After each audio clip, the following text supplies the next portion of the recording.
We invite you to watch how we clear the views on all matters through our partner station MITV on DSTV channel 255, 7 p.m. daily, and also our YouTube and Facebook pages under one name, Clearview News Desk every day. We call it The People's News, as we are available to come over and cover your events upon notice. Or do you have news you want us to broadcast? Send it in. We verify and go to town with it. All for you. Go ahead, engage us to thrash out those naughty issues on the news. And what we need from you is to share and subscribe. More important, convince your loved ones, friends, relatives, co-worshippers, and more to subscribe so as to be getting notifications as we break the news. Go a step further, like the news, and drop your thoughts on the comment section. Clearview News. We clear the view one time and for all time.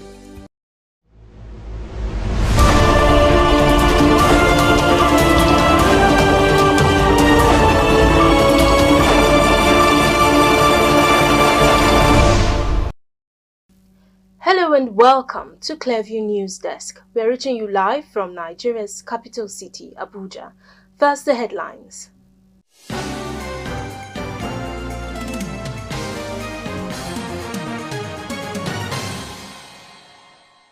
South Africa Presidency.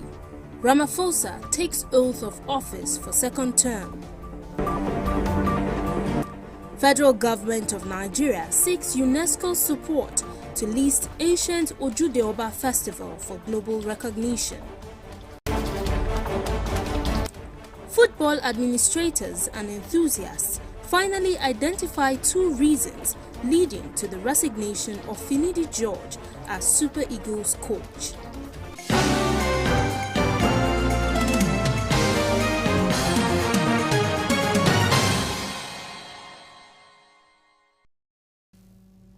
I am Gloria Atta. Welcome.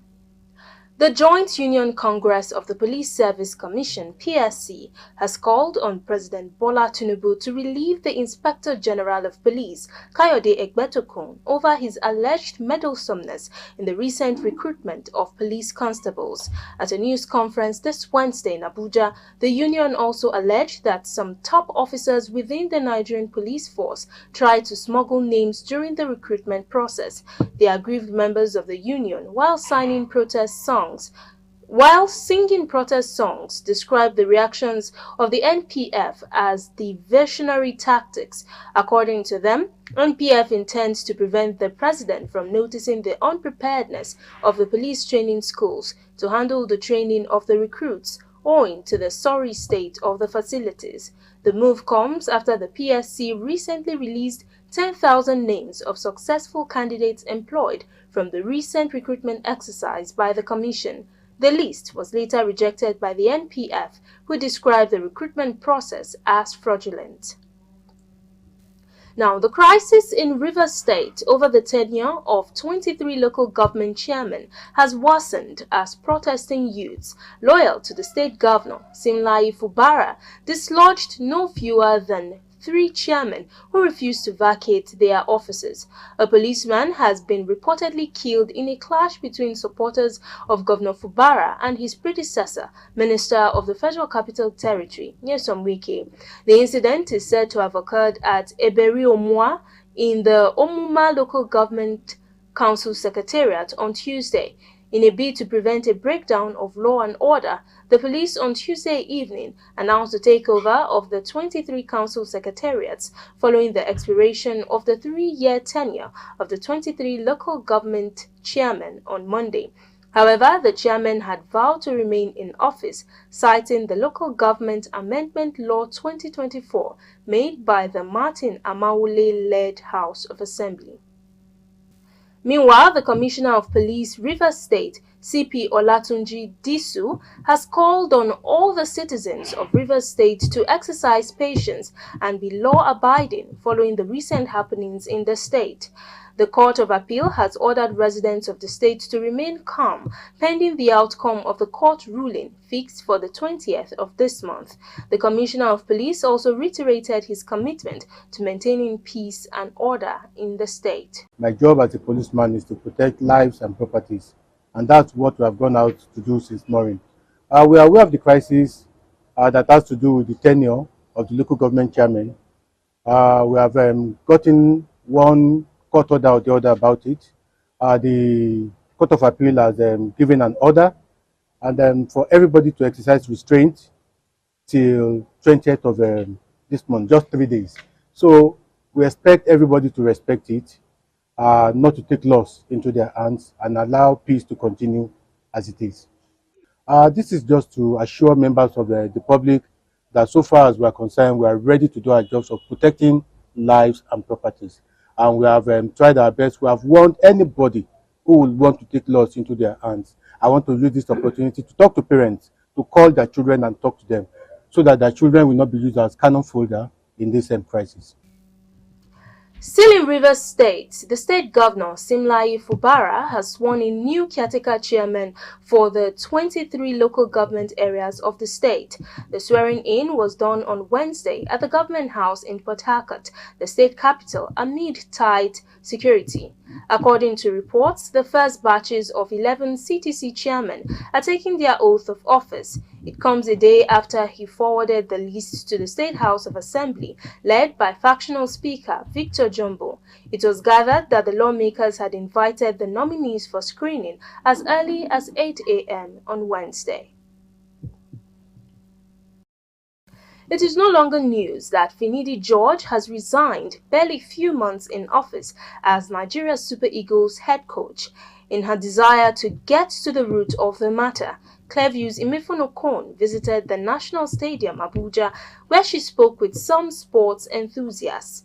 They all agreed that the resignation of Finidi George was as a result of high-tech politics playing out in the federation and indiscipline among the foreign-based players who they claim belong to the high and mighty.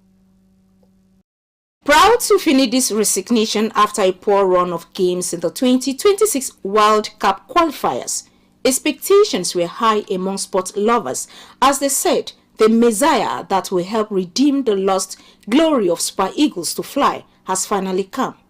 But in a recent development, following the poor performance of the Nigerian team in the 2 games under George, there were several calls from the fans for his sack. The same people who chanted Hosanna started calling for his crucifixion. The question is, what happened to the Messiah? There's a lot of politicking that is going on within the Football Federation. So one thing is very, very clear. What is the competence, the level of competence and capacity of Finidi George before he was hired by the NFF? These are things we need to look at.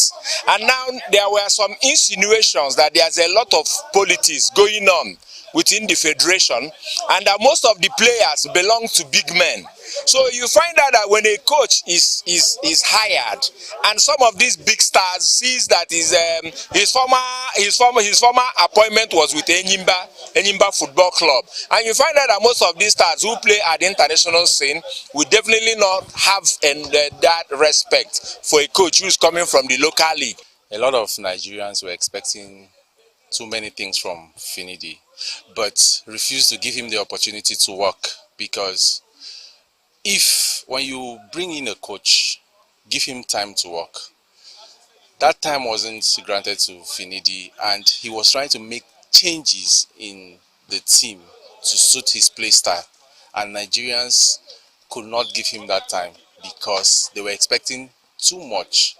Yes, as a coach, you have your tactics and you have players you want to use. So you will not use all players because they are good players internationally. If players don't respect the coach can't work. If you look at his antecedent in football, numbers of trophies he has won, you will feel, oh yes, he's trained under big coaches, big time coach in the world, he played for big time clubs. Well, but to transit from player to coach is not a sudden thing. Name many coaches in the world. You see them, they understudy some coaches. They go from under age competitions to under 17, under 20. Then they will be ready for the big stage. But when you just bring somebody because you love him, I love him as a person too. Thank God I'm not a woman. You just bring somebody because oh, he's a Nigerian and the Nigerian's good. You throw him to the big stage, that's what will happen. In coaching, it is iron and fire. Once you don't produce the results, your job is as good as done. And then you are as good as your last result. The NFF is not consulting the foreign players about the Trinidad appointment.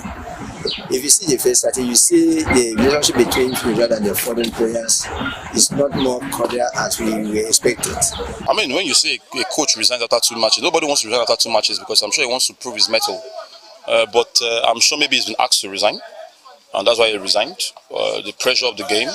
Faced with the possibility of missing out on another World Cup after the failure of Qatar 2022, the NFF and the sport minister had an emergency meeting with George after the South Africa and Benin Republic games. After the meeting, the decision to hire an expatriate technical advisor for the Super Eagles came up. According to the embattled Finidi George, the issue of foreign coach did not come up at the meeting. Sport enthusiasts in their reaction said what NFF should have done was to instill some level of discipline, especially among the foreign players. So what NFL would have done is to have instilled a level of discipline. When the coach says that some players don't come to camp on time, there should be some level of discipline. In the past, we have brought a lot of players from the local league to be integrated into the national team. And when that was being done at the national level, you find that there was serious competition. And this competition enabled that those big boys will come to camp on time. Because the national team is not a respecter of persons. But since we started doing this mediocrity, I belong to a big man, and once the big man makes a phone call, the coach is bound to comply. That is why the national team is suffering. So what we need to do is, Finidi has resigned. As far as I'm concerned, there's no need calling him back. NFF should look inwards. We have some competent coaches of Nigerian descent. This one they're talking about technical advisor. I do not succumb to that. You know why I don't succumb to that? It is the angle to corruption. What they are now saying is that they want to bring in the angle that the indigenous coaches are not capable. And by the time they bring in the technical advisor, we don't even know the terms of contract, how much money in dollars that will be paid. And that is where they siphon the federation's money. So we are going to resist it. It's not the best way, but I think that Africa should be able to give their own the opportunities they deserve to grow their own. We are not giving those opportunities. That is why we judge our own more than we judge outside coaches. If he was an outside coach, they will not mount this much pressure on him. But because he's an internal person or in Nigeria, that is why Nigerians are putting him under much pressure. I think what the NFF needs to do is to clear their house and then know what is best for the team. Even if you talk to the players, the key players like Boniface, Osimhen, Ian Acho, talk to them, ask them their opinions, I'm sure the guys can rally around and try and make the group, because I think we have a pretty much easy group. I think we can qualify. I don't know whether this abroad thing is getting to our head that we are no longer, patriotic when it comes to our matches. So I think, like I said, the bottom line is indiscipline.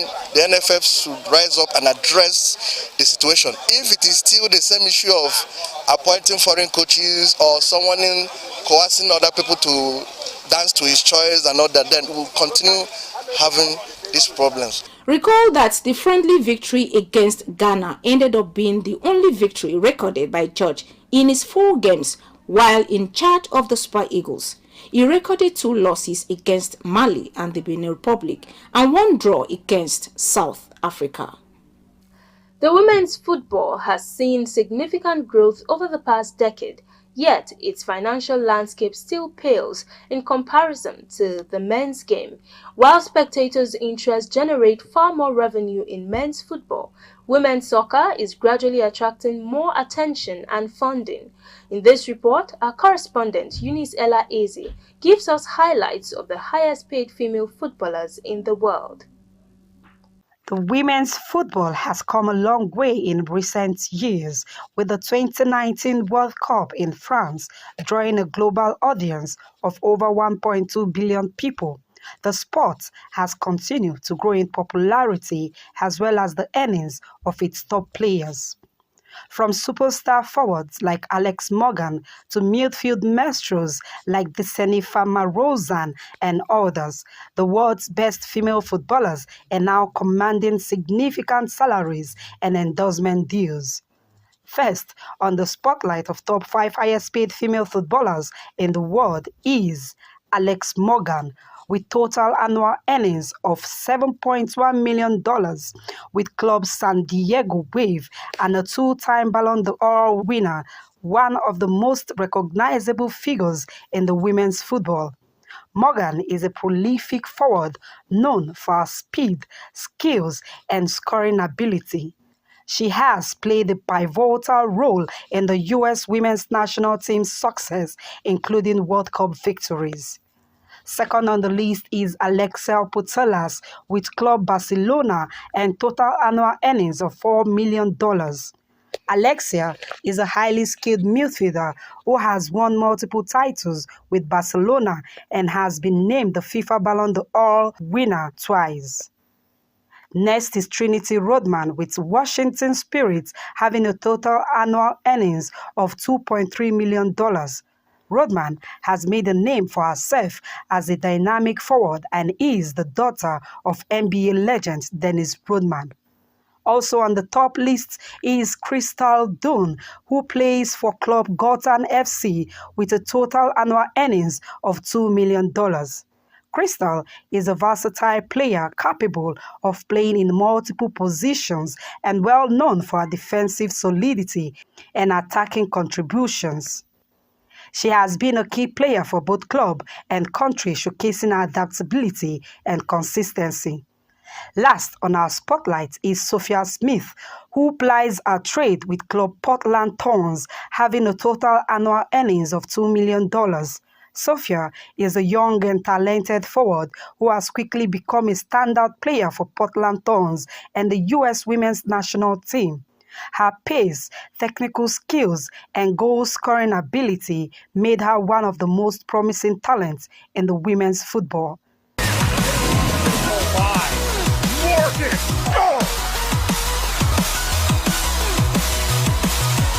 He's scored 2 goals running.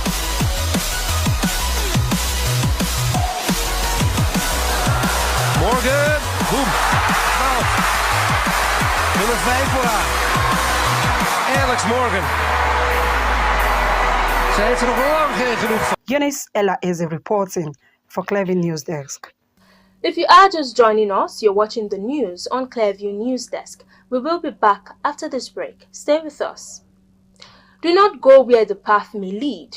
Go instead where there is no path and leave a trail.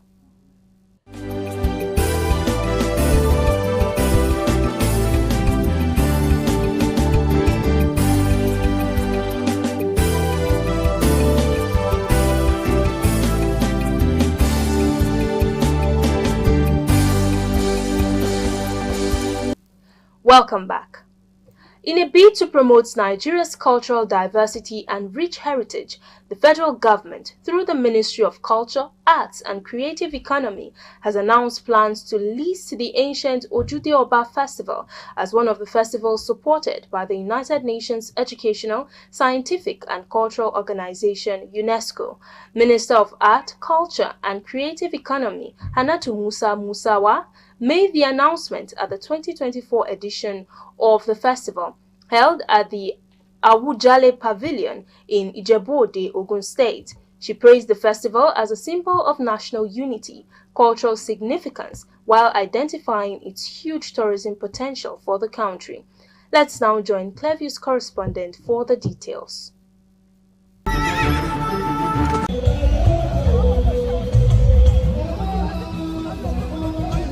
The Ojude Oba Festival, also known as the King's Four Courts, is an ancient celebration of the Yoruba people of Ijebu-Ode, dating back centuries. It is held annually on the third day after Eid el-Kabir. The festival, which is aimed at showcasing the rich Yoruba culture while bringing together people of Yoruba origin, particularly those from Ijebu descent, is marked with various activities such as traditional music, colorful procession, parades, and traditional Yoruba dances such as the Bata, Ojo, as well as a display of traditional Yoruba cuisines and delicacies, while paying homage to the Awujale of Ijebu land. Most importantly is the fact that the festival provides an opportunity for the communities to come together, strengthen family bonds, and celebrate their heritage.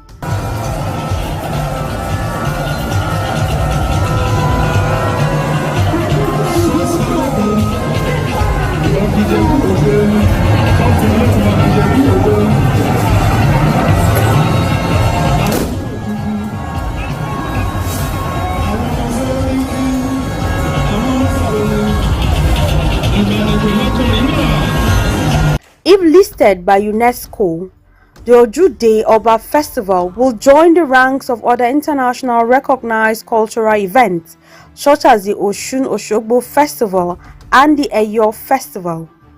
This recognition will not only boost Nigeria's cultural profile, but will also attract global attention and boost Nigeria's tourism potential.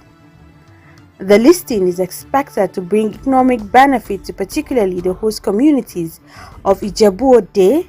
Most importantly, the festival is expected to attract tourists from around the world, generating revenue for local businesses and creating more job opportunities. Florence Joshua reporting for Clearview News Desk. And on the foreign scene, South Africa's President Ramaphosa takes oath of office for second term. Leader of South Africa's ruling African National Congress, Cyril Ramaphosa, has taken oath as the nation's president for the next 5 years this Wednesday at Pretoria, the administrative capital. Ramaphosa, 71, was re-elected as South Africa's president by the National Assembly on June 14 with 283 votes against the other nominee, Julius Malema, of the Economic Freedom Fighters, who received 44 votes. Under the South African Constitution, once elected as president by the National Assembly, the president-elect must assume office within 5 days. In the general elections on May 29, the ANC secured 159 out of the 400 seats in the National Assembly. This is the first time the ANC is falling below the 50% needed to maintain its 30-year-old outright majority in the lower house of parliament. Still on the foreign scene, a Singaporean faith leader has been reportedly jailed for 10 years this Wednesday for swindling millions of dollars from her followers and using violent punishments to discipline those who disobeyed her. According to court documents, Wu had convinced some 30 followers into believing she was a deity and defrauded them of more than $10 million over several years. She had told her followers that their payments would be used for getting rid of their bad karma in a rare case of cult-like crime in the wealthy financial hub. Wu had told her followers that the funds were being sent to a spiritual figure in India called Sri Sakthi Narayani Amma for financing the construction of new temples, court documents said. And that's the news, but before we go, a recap of the top stories.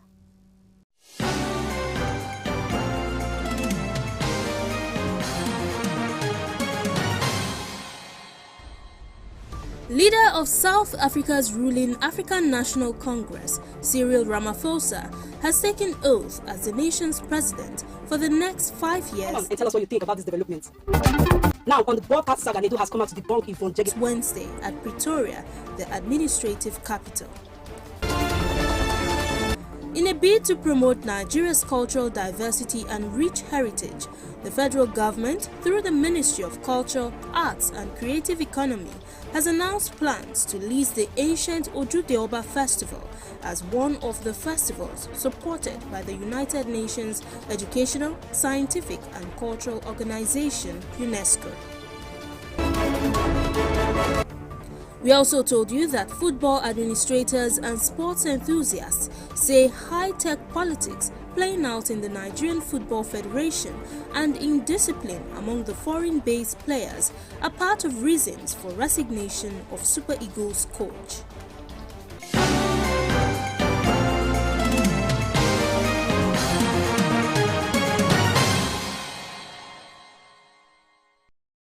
You can follow up on latest events and happenings around you via our social media platforms on Facebook, Instagram and YouTube at Clearview News Desk or via our handle on X, formerly known as Twitter, at Clearview Online.